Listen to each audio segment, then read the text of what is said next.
Comme vous voyez, aujourd'hui, on est dans un monde où le monde du business, le monde de l'économie vit à côté, finalement, ou se considère comme vivant à côté de la société, de l'environnement, le voit comme une externalité positive. Et donc, tout l'enjeu, comme on vient de se dire, c'est de remettre le monde de l'économie et du business au service des systèmes vivants, donc au service de la société et de l'environnement. Et ça, c'est quand même un gros changement de cadre pour nous tous. Et c'est quelque chose, finalement, qu'on n'a pas forcément été amené à faire, travailler au niveau des cadres, des institutions, de nos cultures, nos pratiques, depuis assez longtemps.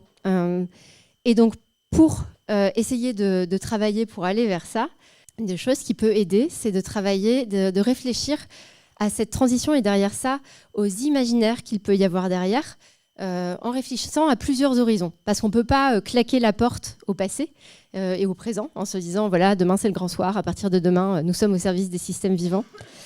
Et être radical, ça ne veut pas forcément dire être brutal. Et donc là, ici, ça c'est le monde dans lequel on est, l'horizon 1, avec tous les imaginaires qui sont liés. Et là, c'est un monde qui est en train de sentir qu'il arrive à des points de bascule d'un point de vue contrainte écologique, contrainte sociale. Il y a un vrai enjeu d'avoir des imaginaires qui l'accompagnent aussi dans, dans sa transformation et éventuellement dans la réflexion sur quelle part doit-on garder, quelle part va devoir peut-être être reconvertie vers autre chose.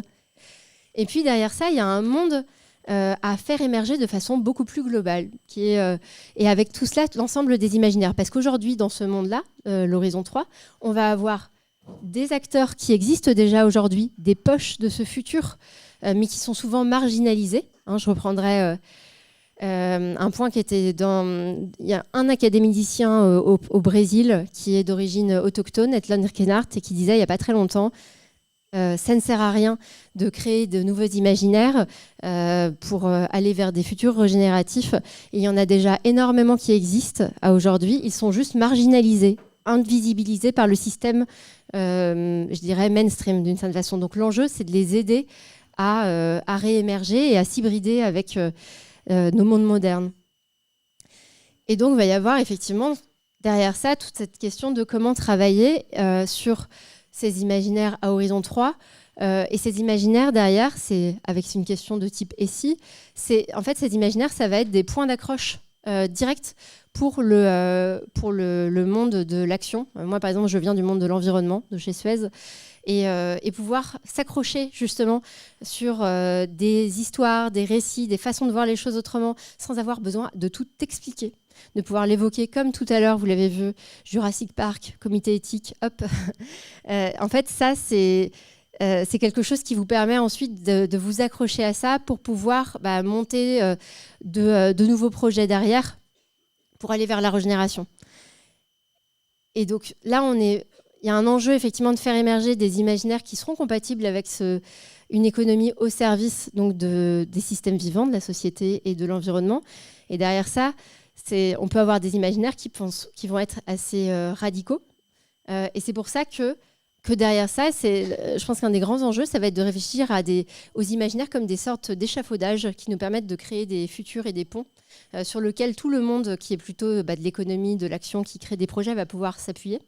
Et d'y penser à plusieurs horizons. Donc les imaginaires qui sont complètement dans ce monde régénératif à horizon 3, et puis je dirais à horizon 2, de voir ces imaginaires que l'on va créer comme des ponts vers le futur, et des fonds qui sont, moi j'aime bien le mot, alors en anglais c'est Maya, Most Advanced Yet Acceptable, et pour nous ce sera PAMA, donc plus avancé mais acceptable, c'est-à-dire des imaginaires qui poussent un cran plus loin le monde vers un monde régénératif, mais qui sont encore OK pour le monde économique, business actuel. Donc on va réussir à entraîner les gens un cran plus loin, élargir la fenêtre d'Overton de ce qui est acceptable pour le monde mainstream, et peu à peu, comme ça, décaler la fenêtre de ce qui est acceptable, donner les bases pour le monde économique classique, pour commencer à se positionner toujours un cran plus loin.